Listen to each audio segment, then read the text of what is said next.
We are going to go live. I'm John Fortier of the American Enterprise Institute and Executive Director of the Continuity of Government Commission. We are here today with a release of a report, but also a discussion of the work of our commission over the past year. We have a report today on presidential succession, and we had a report earlier in the year on the continuity of Congress. And we're going to get a little more into both those topics and what the reports has said. Let me just give you a little bit of a sense of how today is going to go. And we're going to have some of the commissioners are with us today in the audience. They're going to come up quickly on stage, and we're going to introduce them. And those who are participating remotely, watching remotely more or less, and sending questions in, as well as those who are not with us, we'll announce them. And then I will have a discussion with our two co-chairs, A.B. Culverhouse, who I can introduce a little more later, and Donna Shalala, who is with us and will be with us just shortly. While I know Donna is about to walk in the room, let me quickly say a bit of history about the Continuity of Government Commission, because the issue itself and the commission has a longer history and several parts. The first part is that this is a commission that deals with issues related to the most fundamental questions of our institutions being damaged in a way, and do we have the constitutional and legal mechanisms in place to have those institutions come back into being in the most important times in our history. That is the institution of Congress, the institution of the executive branch, and in an earlier commission we dealt a little also with the question of the court. That issue was one that was discussed much in the Cold War, one that we weren't aware of all the discussions that had gone on when we did some early thinking about this, but many of our institutions were under threat in a way in the Cold War that we may not think of all the time today. And 9/11 was a time where we started to think about those questions again. And again, briefly, I'll let you know we've had a couple parts of this Continuity of Government Commission. We had a Continuity of Government Commission that began after 9/11 and again looked at these institutions. And what we have today, and the release of this report, comes out of a commission that is a successor, but also a continuity of that commission as well. Some of the commissioners actually served on our earlier commission, are still serving with us today, as well as some new commissioners. And briefly, again, this commission put out a report earlier in the year, one that had I think the interest of parts of Congress, especially the Modernization Committee in the House, and that was about the continuity of Congress. We'll talk a little bit about that today. And then secondly, we have a report today, which is on presidential succession, which has just been released, and we will talk about more. We are now with our two co-chairs, but we'd also like to welcome Reb Brownell and Jean Bordewick up to come up to the stage briefly. We're gonna stand and we're gonna quickly introduce our commission as a whole. Some of them are participating remotely. I'm not going to walk too far because I've got to come on up. And I, of course, there we go. So the longer bios are available to you in the links on the report, but the co-chairs are Arthur B. Culverhouse Jr., who is former White House counsel, former ambassador to Australia, Donna Shalala, former member of Congress, former Secretary of Health and Human Services, president of several universities, Catherine Archuleta of the White House Office of Personnel, Brian Baird, a former member of Congress who is very engaged in this issue as a member of Congress and in the post-2001 September 11th discussions, Congressman Mike Bishop, former congressman of Michigan, Philip Bobbitt, a constitutional scholar with the University of Texas, who's also served in the State Department and government, Jean Bordewick with us today, former staff director of the Senate Rules Committee and program officer of the Hewlett Foundation, Nadia Brown of Georgetown University, Reb Brownell, also with us today, who is a scholar of presidential succession, but also a former aide to the Senate Majority Leader. James Ho, a now sitting judge on the Fifth Circuit, federal judge, also had been with us in the earlier commission in an earlier capacity. Greg Jacob, the former counsel to Vice President Mike Pence, and Elsie Scott of Howard University. That commission has met and deliberated and put together this report that we have today that we're releasing, but also the earlier report in April. So we're going to now go to the discussion. Reb and Jean are going to join us in the follow-up questions to this, and we can actually sit. And I am going to first say some thanks to my co-partner in this effort for many years, Norm Ornstein, a now emeritus scholar at AEI, who is, again, remote and not with us in person today, and then Max Marcon, who has been our research assistant and actually program person who's really made this all work through the course of this commission. What I'd like to do is really just put on the table some of the big issues from our report in the earlier part of the year in continuity of Congress, and then secondly, look at this issue of presidential succession, which is in our report.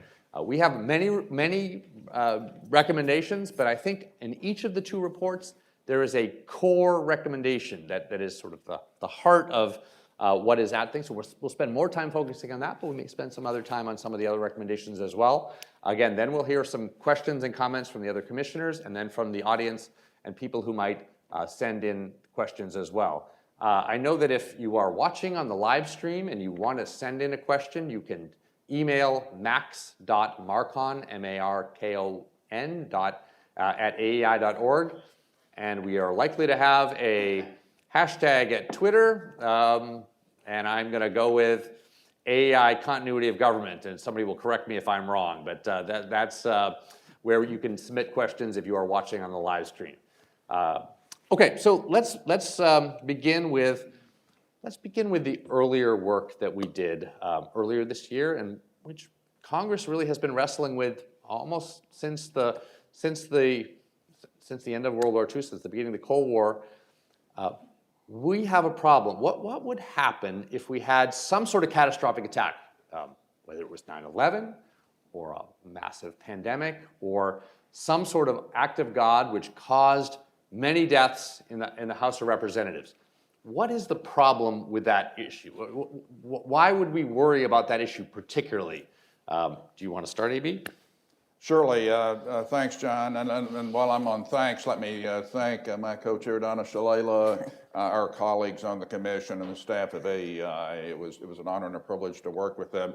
The issue that you speak of is the Constitution, and I think certainly in the majority view of legal scholars, is that the Constitution requires that a majority of each house shall constitute a quorum. Not a majority of those in office, not a majority of those present, but a majority of each house. And with the Senate, that is less of a problem because you have mechanisms where if you lost 52 senators, the governors, each state could appoint successors. You don't have temporary appointment mechanisms in the Constitution with respect to the House. The only way that you could replace, say, if you lost 200 House members, 220 House members, so you could not get a quorum. The only way that you could replace them is through a series of special elections, which is a clunky process. It can take weeks. And if by definition you have a catastrophe, standing up a special election in a large number of states will take time. So we could find ourselves in that imaginable horrible, I used to say unimaginable horribles, but I think there are imaginable horribles now. We could find ourselves in a position where you don't have a functioning House. It could not declare war, could not pass appropriations or authorizations bills, could not confirm a vice presidential nominee if there was a vacancy in the office of vice president, could not implement impeachment So there are a number of things that you could not do without a House at a time, a perilous time where we most need a functioning House.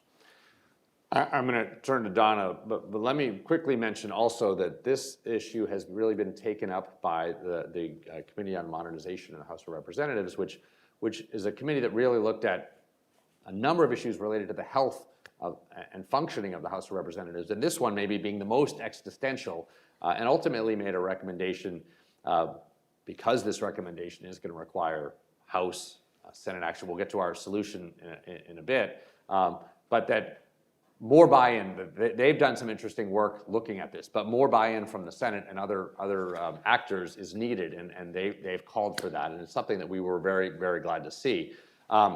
So Donna, you were with us in the earlier commission, and then subsequently you've served in Congress, and so you've had this view from several vantage points. Do you want to say a little bit more just about the problem? We can get to the solution, but the problem of we're maybe not aware that Congress itself has a vulnerability in these very catastrophic situations. Yeah, Congress, of course, has thought about replacing individuals. I mean, there are processes for replacing individuals, but there's never been big thinking about what would happen if the Congress was knocked out in large numbers, and that's essentially what we're talking about, as well as what happens if the president and the vice president are knocked out. But Congress in particular, because it's a body that usually does not take giant steps, it's an incremental, most of what it does is very incremental. Rob is smiling at me. It has not taken on and put its arms around the possibility of a catastrophic event. Television has done that, but Congress has not really done that. And it's not organized while there's an administrative committee now. It's not organized to take giant leaps. Very rarely in American history have we taken giant leaps. But the role of leadership is really to anticipate the future. But our Congress, organized in a wide number of committees, is not well organized to do this kind of thing. And sometimes pushed by blue ribbon commissions, it will take steps, but often there has to be some kind of a crisis to get it to think beyond what it ordinarily does from a day-to-day point of view. So we laid out the problem, and as I mentioned, it's interesting. We had thought about this problem post 9/11 as a commission, and have a slightly different set of recommendations, but I think a lot of the core is the same, and we're going to reveal what that is in a moment. But I guess I also wanted to stress how some of the thinking that went on after the Cold War was surprisingly on this point too, this key point that the House of Representatives, especially the Senate in some cases, but especially the House of Representatives, because of the way it fills vacancies, it only fills vacancies by having special elections. And those elections take a while. And there's a lot of talk sometimes. Or can be delayed. Yeah, absolutely. Politically delayed, as we saw in Florida most recently. Yeah, I think Donna's right that you have both minimum amounts of time, which it's very hard to have an election in a very short period of time, and then states that have laws that give lots of flexibility for governors maybe to pick them, or even just have long lead times, so that even if it is possible to do it less than the state is saying fill the vacancy in 6 months, or don't fill it for quite a long time. So those vacancies can sit for a long time. And while that's unfortunate when there's an individual member, it is actually something that is really much more problematic when you start to add up the number of members, both in terms of the functioning of Congress and the representation of Congress. So with that in hand, I guess the one thing I'll say is none of us wanted to think about constitutional amendments. That's always a hard thing to do and a hard thing to ask Congress to do. But because of the difficulty of the problem, we had to sort of think in that direction. What is our big and core recommendation for Congress? Donna, you're the ex-congressperson. Well, the Congress really has to pass a constitutional, they have to work on a constitutional amendment to handle this replacement issue. And that's the core recommendation. I think most of us did not want to go to a constitutional amendment. We've had enough experience with constitutional amendments that we wanted to avoid them. And in general, this report avoids constitutional amendments, except in this case. That's right. AB, do you want to say more? Yes, there are really two ways to do it, and I personally, to me, it just needs, it's a void that needs to be fixed. But you know, the two paths that we considered were have the members designate successors. File a list that if in the case of my death, here are the people that I would who would temporarily replace me. And some states already have that mechanism for state legislators. Texas, for example, this is not a red or a blue issue. Yes. We found states across the country that actually replaced people in their state legislatures through this designation process. And the other would be to emulate what is done in the Senate, and is to have the governor or state authorities designate temporary successors in each case until there's a special election. So it'd be to bridge the gap between the catastrophic event where you lose more than half of Congress and you have a special election to replace the member. And just, I think one thing to note, I think our core recommendation is really the same as we made in 2003, I guess it is, post 2001. It's also the core, I think, is the same as the House of Representatives was ultimately, the Senate was ultimately struggling with in the post-Cold War, where constitutional amendments were passed looking at this problem. Constitutional amendments which we were really almost unaware that they existed because the Cold War has faded into our memory. But 3 times the Senate passed a constitutional amendment which was to allow vacancies to be filled more quickly by another mechanism. And again, that had passed from view. 9/11 put our attention to this again, and now with the pandemic and other things, attention was here. But one difference, which I think is not the core of it, but is the method, was instead of having a threshold where we say, well, what if many, many members of Congress die? Should we replace them? We actually moved to a more regular process of being able to replace them, and replace them preferably with some input from the member, whether that we're a little more flexible about. The list of member might put a number of people on a list that would be successors, or perhaps that was picked by the governor from the list. But ultimately, a more regular process. Either way, whichever way you're thinking about post-Cold War or our commission in 9/11 or today's commission, the core is these vacancies are there. Mass vacancies especially can cause real problems for the House, perhaps being able to not operate with the quorum, and we really need authority, and that authority only comes from constitutional amendment, to fill those vacancies more quickly. We will debate about what the core theme is, but I think from my point of view, the theme that runs through all of these recommendations is to respect the will of the people. Yes. That fundamentally don't allow catastrophes to change the party elected to power, whether it's through the constitutional amendment process or through legislation that Congress can pass in terms of succession. We were quite, no matter what our political beliefs, we were quite pragmatic and conservative in our recommendations to keep whatever the people decided was the party in power, or in a district, whatever the people decided, to keep the status quo, to handle the catastrophe by keeping the status quo. That adds a level of security and reassurance to the public that we're not doing something radical here. Do you want to add to that, Amy? Well, there certainly is. absolutely endorse that point of view. That was a theme, and you'll see when we get to the presidential succession that runs through that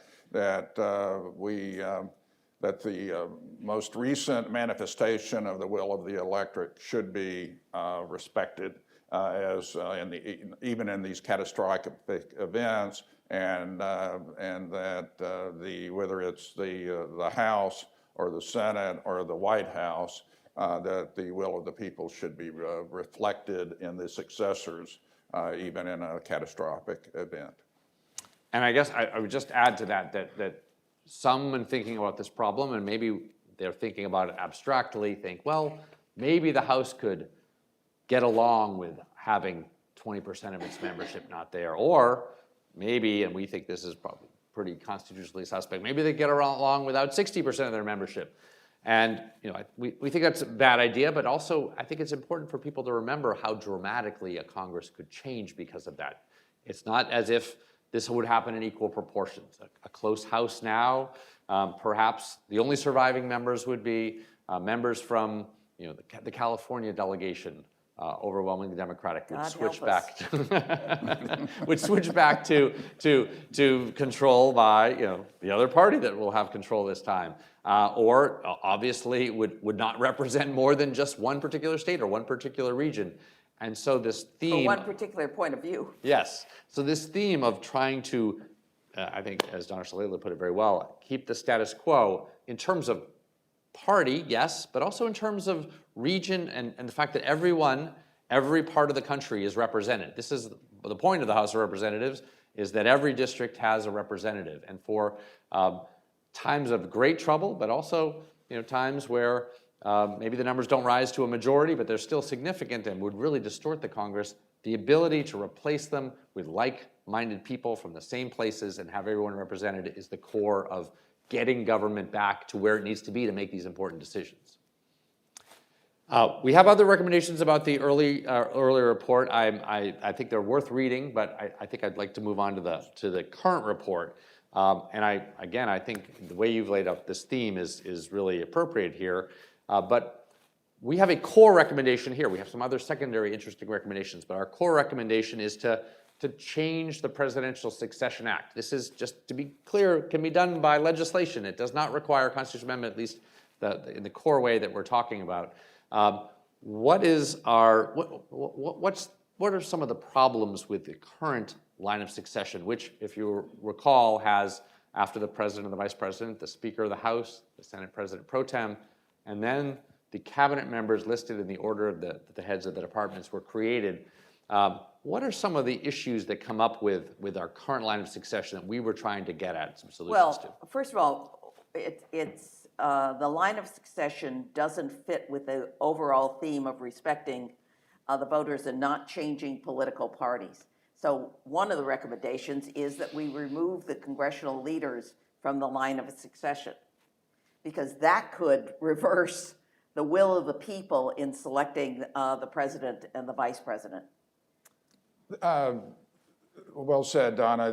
Having been a White House counsel and having been first introduced to the idea of continuity of government from the executive branch point of view in 1987, when I became White House counsel, the congressional leadership issue is, I think, is problematic from a couple of respects. One, at that point in time, had Ronald Reagan and George Bush had been killed in a catastrophic event, you would have had a change in leadership potentially.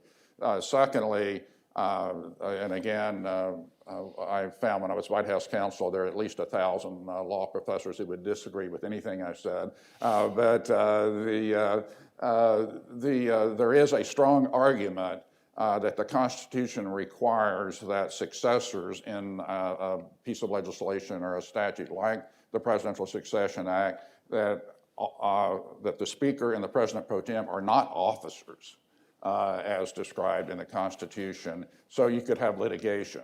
And at the worst possible time after a catastrophic event. And the other issue that we have focused on in the cabinet line of succession, as well as in designating and making incapacity decisions under the 25th Amendment, that we should not allow acting secretaries to be in the line of succession or to participate. And at the end of the most recent administration, we had several cabinet members who had not been confirmed to be cabinet members. And it would be more consistent in our view with the Constitution and reflecting the process, the constitutional process of having the Senate advise and consent for only people who had been confirmed to be the secretary, to be in the cabinet, to be in the line of succession, and to have a vote under the 25th Amendment. And we left the line of succession the way it was. Even though I had some objections to that, I would have moved the HHS secretary up. Number one, right? However, in the spirit of compromise, I agreed not to change the line of succession, though acting secretaries would not be included, and people that were not born in the United States. We didn't change that. When I was a cabinet secretary, Madeleine Albright was not born in the United States, so all of us moved up one in the line of succession. I actually think that's somewhat problematic, and I would have dealt with that as well, but that was not one of the things. In fact, you have to see us as being very pragmatic. I use the word conservative just because coming from me, that makes a point, but we are very pragmatic about not making too many changes. One of the things I'm always concerned about in commission reports is actually creating a coalition of negatives. That is, people pick out individual things, and what we tried to do was avoid that by being consistent in our recommendations. So eliminating the Speaker and the President pro tem, eliminating acting secretaries, going to the current list in rank order of the cabinet members in terms of the succession if the President and the Vice President are not available. And I would point out that that our recommendation would, in effect, return the Presidential Succession Act to the line of succession that which existed prior to 1947. So it was in 47 that the Speaker and the President pro tem were added to the act, and I'm sure for good and sufficient reason at the time, but for all of the reasons enumerated in our report, we think that having a pure executive branch at line of succession would provide the clarity, the immediacy, and would get rid of this pernicious bumping scenario where the Speaker or the President or the President pro tem might temporarily decide they did not want to be president. Well, particularly since they have to give up their post. Yes. But think about that. But later on, they might say, "Well, I've reconsidered. Now I want to be president," and so the current president would be displaced at a time when we least need that kind of instability. Now, all of this raises the issue: what happens if all this happens before the inauguration? I think we should talk about it. Maybe could I press you one little bit more on a couple aspects of the problem, Okay. and then move to that, and that is Donna Shalala again rightly pointed out that we could have a significant party change. That would be a surprise. The American people elect someone of one party, and then all of a sudden the Speaker of the House of the other party ends up becoming president. I don't know if Kevin McCarthy is going to be Speaker, but let's say he'll be Speaker. If something terrible happened, the party control of the presidency could switch to Kevin McCarthy. That's one issue. But there are some other issues with just the legislative branch and the executive branch. The legislative branch leaders are not part of the president's team, even if they are of the same party. They're not in the same meetings, and they are not necessarily— They're a different branch of government. Yeah, they are, and but it's very difficult in some situations to think about how they would come from one branch of government to the other. Some very difficult ones with incapacity, where you actually have to leave the House of Representatives. So maybe talk a little bit more about how that can be very difficult, that it's not just party change, but it's also institutional differences that make the change, bringing a leader from the Congress over to the presidency is problematic in a number of other institutional ways. Well, if you bring a leader from the opposite party over, that defies the will of the people, but more importantly, it may change the Congress itself if it's a split Congress. Because you're removing one member of the House, and you're creating more complications by that. I have a personal, I just think there are different branches of government. And having been White House counsel, and there's sort of a institutional bias against any change if you think about incapacity, and there's a reluctance even to have temporary transfers of power between the president and the vice president of the same power, the same party. But any administration has nominees, they have priorities, they have legislation, they have foreign policy, defense policy, and if for that to be changed because a speaker, if you've lost the president, the vice president, and the speaker or the president pro tem of another party comes in, or even of maybe a different faction, if you will, of the same party, and you have different priorities, and that's discontinuity of government at a time when the country most needs stability, most needs clarity, and most needs to build confidence.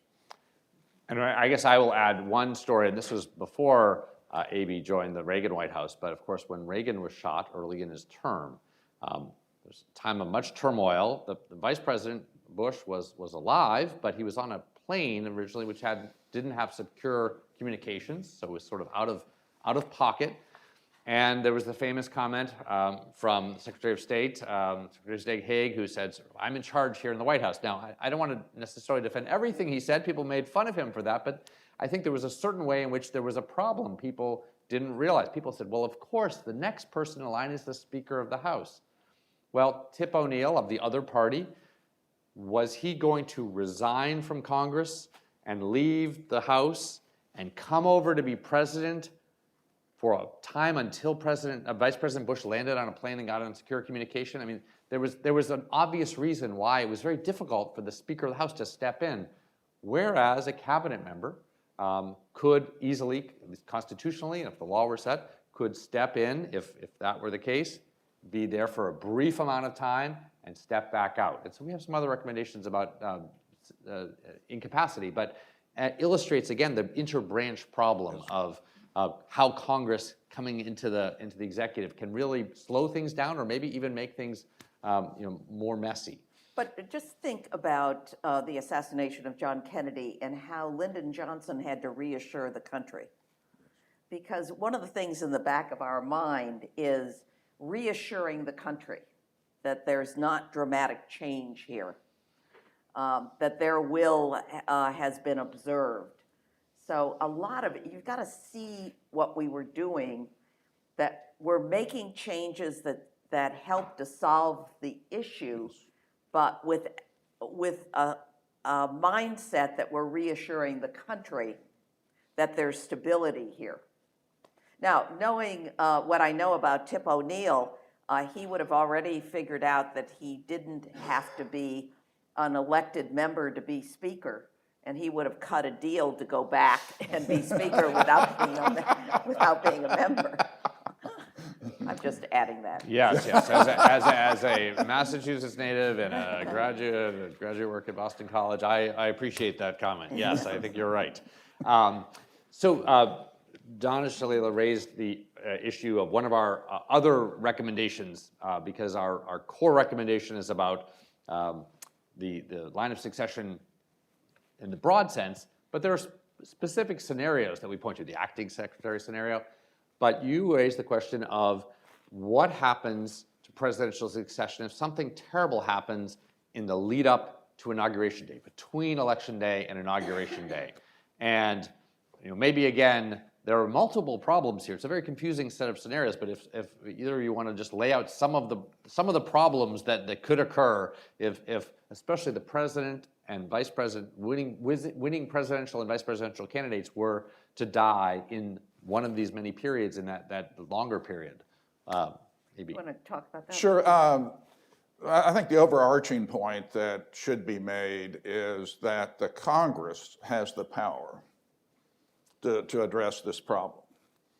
So it doesn't require a constitutional amendment, but it's something that, that legislatively by statute can be fixed. But you have three timelines. You have the president-elect and the vice president-elect die after the election, but before the Electoral College meets on December 14th.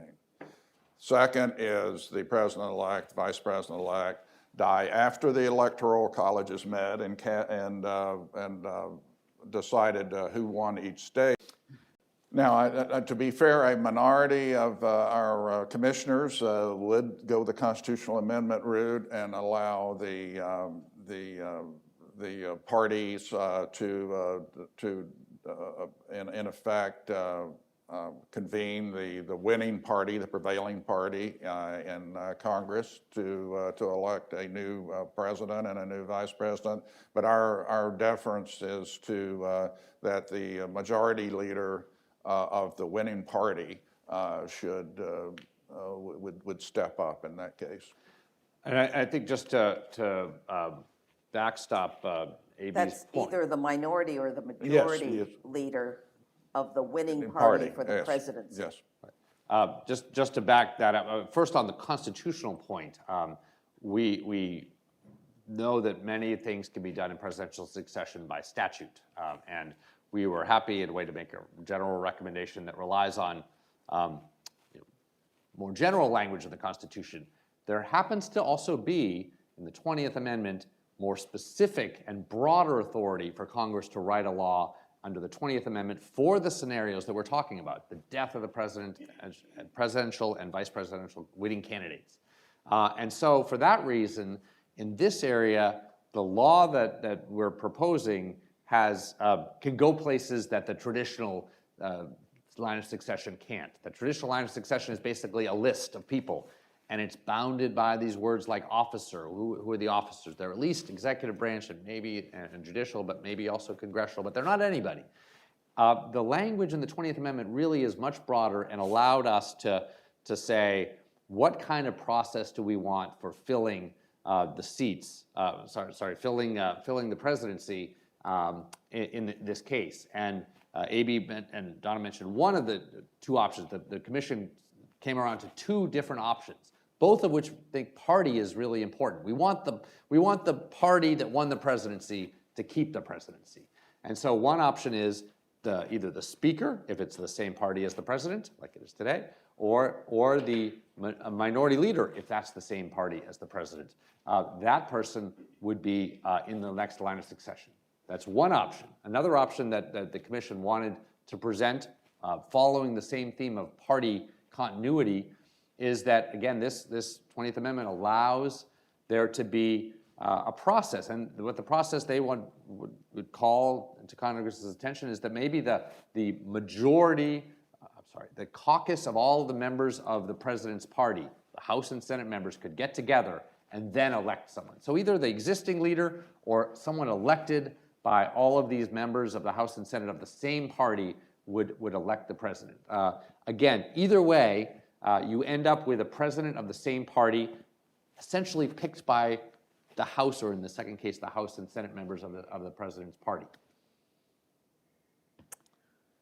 And there are other details which we will not bore you with, but there are some tricky points as to when the deaths occur in early, middle, and late parts.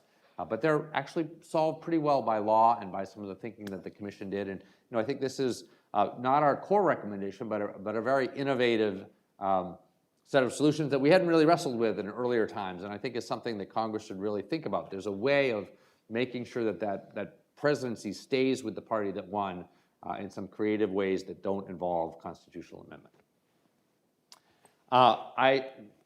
There may be more to say. I want to maybe give one last comment from each of our co-chairs, and then I'm going to ask the members of our commission, some of whom are in the audience and some of whom may be sending in some questions from afar to make comments and questions. So maybe one last comment from AB and Donna, and then let's turn to the other commissioners and the other questions. Having been on the, my first introduction, as I said before, was in 1987 to continuity of government. I've served on two DOD nuclear command and control advisory commissions over time. And I think the focus in the executive branch is on assuring that the president and the vice president survive catastrophic events through extraordinary transportation, communications, that sort of thing. But I think as we can, but now because of pandemic, because of domestic adversaries, witnessed the attack on members of Congress on a baseball field, witness the threats made against a number of members of Congress, including the president, every day. We really got to focus intently on making sure that we have a line of succession that is clear, that is confidence building, and I think would assure that the prevailing party in the election continues to exercise executive authority to reduce the incentive of changing power through nefarious means. I sat on the previous commission as well, and I think there's more urgency now than there was even then after 9/11, and I just think this is a first-class report that will not only get members of Congress to think and the executive to think about this, but to understand their role is really to anticipate the future. If we don't do this, we cannot reassure the American people that there will be this transfer of authority.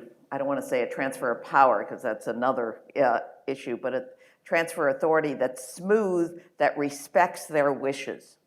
And that's the most important thing to me. And I think we've done that. We've done it in a quite creative way, and we've done it with consensus. And that's what everybody should see. We really worked out a consensus.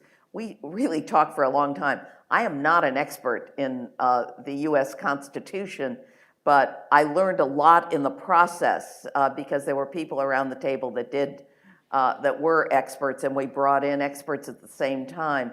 But at the end of the day, it was a pretty straightforward, pragmatic series of recommendations that we believe work very well in anticipating the future.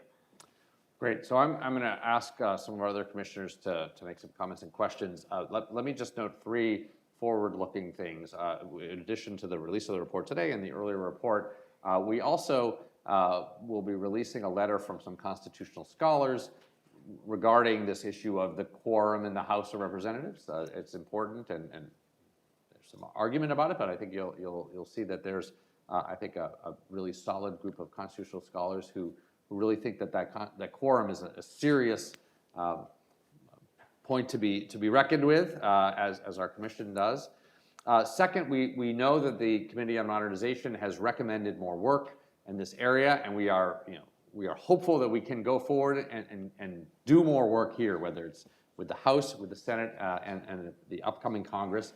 And finally, while not the core issue, the biggest issue, there are some questions in the rules package that each House adopts, and we won't get into the details, but in the secondary recommendations, there are some issues there related to the quorum and how the House is currently operating with respect to that if an emergency happens. So there are some things to think about in the very soon coming days for Congress as well.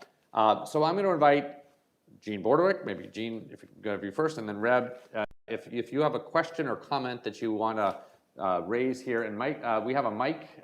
Max, do you want to? Or there's also another mic here. Jahan? Oh, there we go. We've got mics all over. Jean is right here in the. Okay. Thank you very much, John and Donna and AB. I agree with what you said. This has been a really educational as well as enjoyable experience. And I'm grateful that I was on the commission. I too learned a lot, and I think everybody on the commission made a unique contribution. So Thank you for that opportunity. I think also, maybe I missed it, but Donna Edwards, former Congresswoman, Yes. was on the commission, and I think she was missing from the list. So I just wanted to acknowledge Donna's contributions as well. I actually, my question before you just brought it up was going to be about opportunities, timing to take next steps. As you mentioned, the committee on, Select Committee on Modernization of Congress took an important step in holding a hearing on this issue. Members of the commission, our co-chairs and others were able to testify, and they did a lot of internal discussion, bipartisan, and with other experts in the House as well, to generate their recommendation for a joint committee of House and Senate to take up issues related to the congressional vacancies. So that's certainly a really important step forward, and I would recommend that hearing to people who are interested in more detail. Also, though, in terms of opportunities, how do we go from here? And I was just thinking, maybe, John, it is a good moment, since the House Rules package is probably under discussion right now and will be adopted very early in January, to maybe describe a little bit more what could be done in that. That seems the next opportunity to make the kind of incremental progress that Donna mentioned.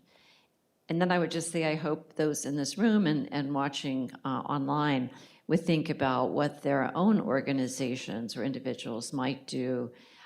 When I was at the Senate Rules Committee, Norm Ornstein and John lobbied me frequently on the 9/11 Commission, post 9/11 commissions. And I actually worked for Senator Chuck Schumer of New York on 9/11, so I very much felt the impact of that. But it's going to take a lot to raise this up on Congress's agenda to get them to take up legislative action. So maybe my question would really be to say a little bit more about the House Rules package opportunity and what could be done there. We could all weigh in, but maybe, first of all, Donna Edwards, a Congresswoman from Maryland, was a very helpful part of our commission, and it's our oversight here in leaving her off the list. So thank you, Jean, for recognizing that. Just on the very specific recommendations regarding the rules package. The rules package, going back post 9/11, there were some attempts to deal with the issue of continuity of Congress. And at the end of the day, ultimately, we think that they probably set us off in the wrong path of it. And that was that, I will say that there were some people who thought, broadly speaking, you could deal with this problem without the constitutional amendment, without replacing members, by having a House kind of limp along with a small number of members. There's some debate about the quorum. We think, we believe it's a majority strongly, but perhaps this view argues that you could operate with fewer people. And so there's a part of the House rules which says, well, something terrible happens and we're going to essentially call out there to see who's left, how many members are still around. And if that number, whatever that number is, ultimately becomes kind of the denominator of the quorum. And so if 40 members are left, then ultimately you can end up with leadership coming out of that, maybe a new speaker. There's also some speaker succession issues in the rule. And while we think that was well-intentioned in a way to deal with this problem, what kind of House do you have if you really have 40 members? One might be it's You don't have representation. right? And you don't have representation. You don't have a party, the same party, but also you just have a tenth of the country represented. And so we just don't think that gets at the problem here. And so I think that's one of the things that we want to do. As for moving forward too, I mean, I do think to the extent that the House and the Senate also, which would need to be involved in some of these discussions, could do more work. Raising that issue and thinking about the future work of that is important. Jean? I just wanted to add that. Yeah. I just wanted to add that actually we do have somebody here, Betsy Hawkins, who was from the Select Committee on Modernization, and really happy to have them represented here today.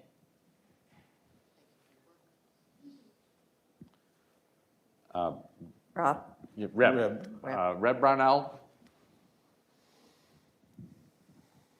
Thank you. Well, it was a great honor to serve under AB, Donna, John, and Norm. I know I learned a great deal, things that I thought I knew. I think the discussion sort of led everyone to sort of think about and reconsider things that they had believed before.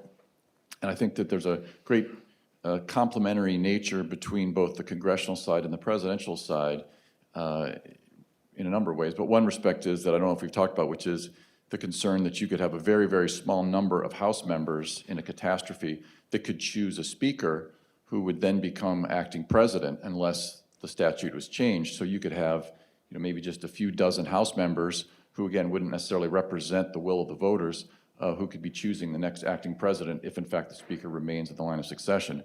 So I think in that sense that the congressional side of the recommendations and the presidential side are very complementary.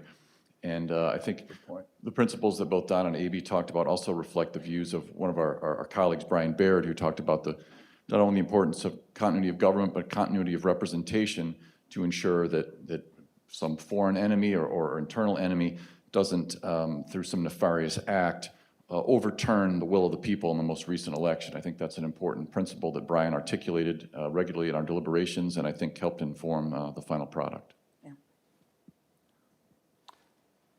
And I will just note also, Congressman Mike Bishop, who is with us remotely today, was actually a member of the Republican congressional baseball team, which was on the practice field when a shooter came and severely injured Leader Scalise, and might have really done worse, but for the heroic actions of the Capitol Police and local police as well.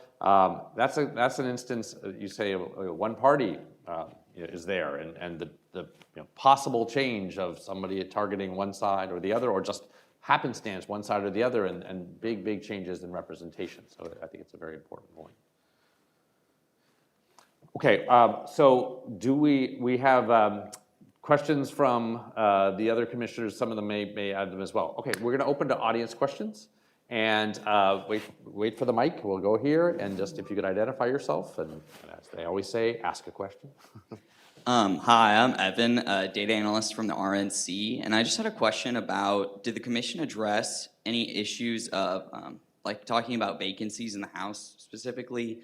Those can get replaced if they're deceased members, but what if they were incapacitated in some degree? Like, did you kind of think about that kind of issue? Yes, we did. Do you want to? No, after you, sir. Donna?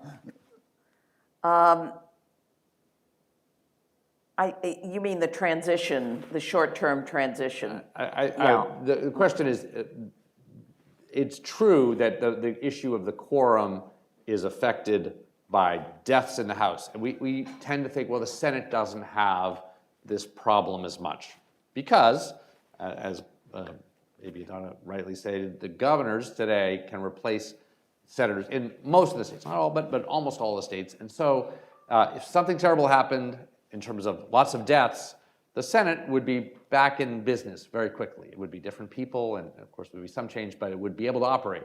Then the House has this problem and it couldn't. But then the question is, well, what if a large number of members were incapacitated? And yes, we do have some thinking about how one would replace members, again, with the same sort of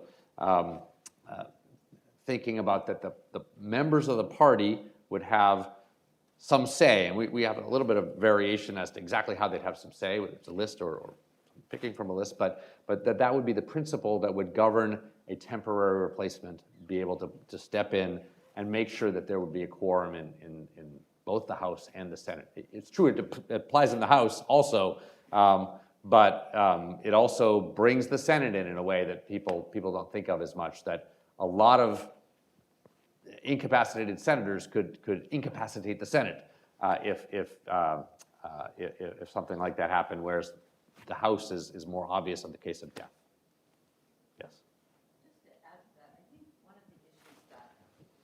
Just to add to that, one thing we grappled with a lot in the incapacitation scenarios, whichever office it is, is that what is the trigger for when somebody's incapacitated? What's the definition of Yes. incapacity? And then who decides that? And we talked a lot about, should it be a medical professional? Should it be, somebody else? I mean, we have that in place for presidential incapacitation. But it was very difficult, as Donna said, to figure out the definition of incapacitation and also the trigger and who's the decider. So those are things Congress could grapple with if they are looking into these issues. But you're right, it's problematic because if people in sufficient numbers were incapacitated to the point of being unable to participate even remotely, we do have remote voting provisions, which addresses certain types like physical incapacitation if you can't travel. But if it's mental incapacitation or they're just unconscious, that presents a lot of other issues. So we weren't able to really fully solve that problem for some of those reasons. But temporary, the remote voting dealt with some of that during COVID. My colleague from Florida, Elsie Hastings, who was undergoing chemotherapy, was perfectly alert, but he couldn't travel. So he voted remotely, and I don't think he ever missed a vote. And just to follow up on Jean's one more point, that while we did put some principles to Congress and ask them to wrestle with certain details, one principle we thought was important was that we weren't going to have a complicated procedure for figuring out if a member had recovered, that a member could self-declare and be back. And if someone could show up and speak or say that they were a member of Congress, we weren't going to doubt that. We weren't going to get into a complicated process that part of the 25th Amendment does with the president, where there might be some disagreement about that. The point is, nobody's going to be declared incapacitated and taken off the field. If they say they're fine, they're fine. But it does try to deal with some of the issues where someone really is unconscious or unable to function in a way after some attack, where missing in comas, where that really contributes to the large number of people not being able to be part of the body and therefore the body not being able to operate. So, what we don't want is one party substituting for another as part of, it's sort of the libertine approach. we have a question here. Oh, you've got the microphone already. Great. J.P. Hogan, how much were the Clintons an elephant in the room on all this? Between Philip Bobbitt's book, Terror and Consent, where he says, when a White House and Hollywood work too closely together, it begets terrorism. And the 9/11 report says we were attacked by Al-Qaeda because they said we were waging war on God, and the Clintons' 90s were some doing that with their post-Constitution. So if you're talking about succession, the Clintons were trying to play on Hillary to be the first female president, you just have a whole can of worms there. And I'm just wondering how much you even got into the Clintons' ideas for succession and how those are just real open issues there. I think I can speak to that. Not at all. We were party and personality agnostic. I mean, we all had instances that we can think of. I mean, in a Fordham Law Review piece, or symposium, I was critical of the Reagan White House because they did not implement the 25th Amendment when President Reagan was on the operating table for 9 hours.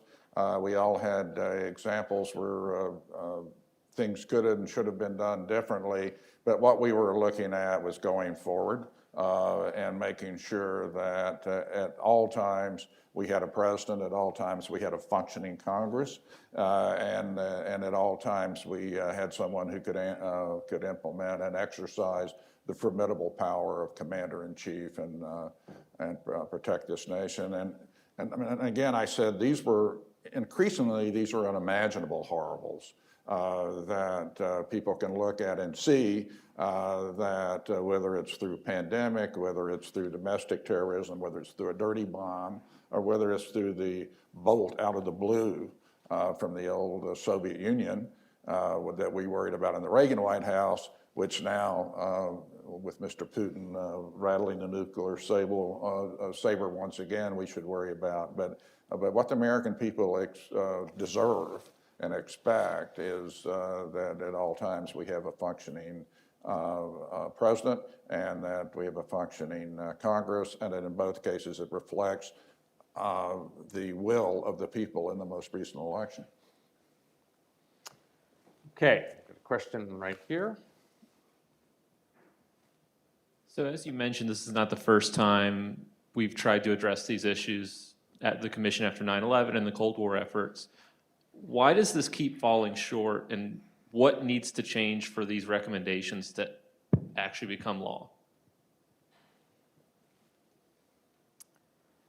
I think I addressed that at the beginning. One has to, there have to be leaders in Congress that see this as an issue. It's very difficult when you have our committee structure, and unless there are leaders in Congress that see this, that are trying to anticipate the future and see this as a core issue, and frame it in a way in which the American people understand that this needs to be done.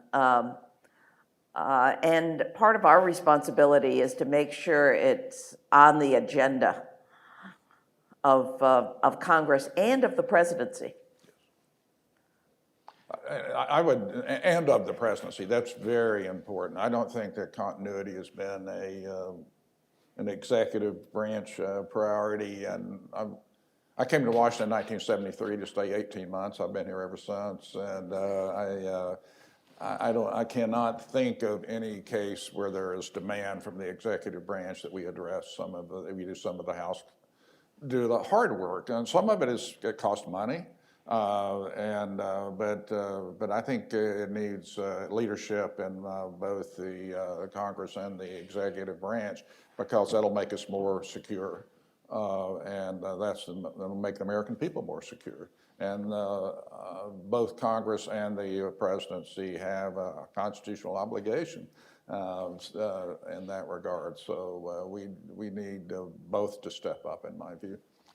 And I'll just add, in some ways, both the presidential succession issue and the continuity of Congress issue, they have some different wrinkles to them. Presidential succession, we've seen some change partly because of some very present and horrible events. With the death of FDR, leading to the change in the Presidential Succession Act, and the assassination of JFK, as well as Eisenhower had some significant health issues, really led to the 25th Amendment. We are, I say blessed in many ways that we've gone the longest period in our time without having a president leave office with Nixon, but certainly die in office. It's been thankfully almost 60 years. We don't hope for those horribles, but sometimes that has driven it.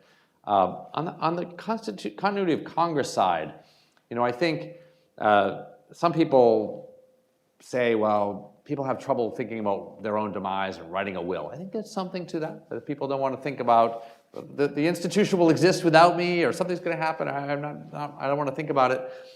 But there was a very specific worry that was expressed back in the Cold War a bit and in our earlier times of our commission, and that is in the House of Representatives. There's a view of some that has been, boy, the House of Representatives has never had someone appointed to a seat. It's different than the Senate. The Senate has had these appointments made. The House is the people's house. And, I guess I think we've heard that argument and thought, yes, it's the people's house, but if you really want it to be the people's house, why would you want it not to be able to operate if there were a time of trouble? Or why would you want it not to be broadly representative, with lots of districts not having somebody there, especially in a time of trouble? And so it's not a perfect solution to have an appointed person very short period of time in a temporary case until that election is held, but it allows the institution to function. And the distortion wasn't caused by our recommendations. It was caused by the terrible event, by 9/11, by whatever catastrophe would have changed the House. It wasn't caused by this recommendation. So it really is meant to keep the spirit of the House as the people's house, not to change it. And I think that's something that hopefully people will start to see. And actually, governors should start thinking about this. If they want their representation, they ought to be pushing both the congressional delegation as well as the people in the executive to deal with this issue, because they also represent. And fundamentally, if you want it to be the people's house, you better have a process that maintains it as the people's house. Okay, we've got a question right here. I think giving people the California example may help. So we've touched on the two branches of government. I'm curious, in the amount of time that we have remaining, if there are any preliminary thoughts on continuity of the judiciary. A simple point is that we, as a commission, the earlier commission, took up that issue. It is, I don't want to say it's not an issue, but it is a smaller issue, and one that the court, it's important that it be there, but is also somewhat that it's not as timely. It's not as important to resolve as quickly. So we had an earlier report, and we can recommend that report to people to look at it. There are issues with a quorum of the Supreme Court. If you don't have 4 members, you can't make binding decisions in a way. And our earlier commission had made some recommendations to allow those remaining members and some others to form a kind of court until the court really got itself back in shape. We did not take that on. We took on the 2 core issues of presidential or executive and legislative succession and continuity issues. But it was taken on in the first commission. Yes. So we basically punted back to the first commission, but we had enough on our hands at the time. Are there any other questions from online or up? All right, we'll go one more question. We're going to make this the last question, and then we'll. Hi, I was just wondering, I know many Republicans are against proxy voting right now and want to get that out of the rules package, and I think some have even said it's unconstitutional. Could you speak to that? I think that I expect the party to be thoughtful about that. I mean, because there are some situations in which people need to vote by proxy. I think the problem is during COVID that a broader group of people were using the proxy vote. The Republican that replaced me used it 15% of the time, and she was, in some of those cases, she was actually in Washington. So, but I can give you more examples of Democrats who, in my judgment, should not have been voting proxy. So I think that if it's limited, that the party has to, the Republican Party and the Democratic Party have to look at the incapacity issue and make it quite narrow. Not just because they're close in terms of the number of votes, but because it's a responsible thing to do to make sure that the people are represented.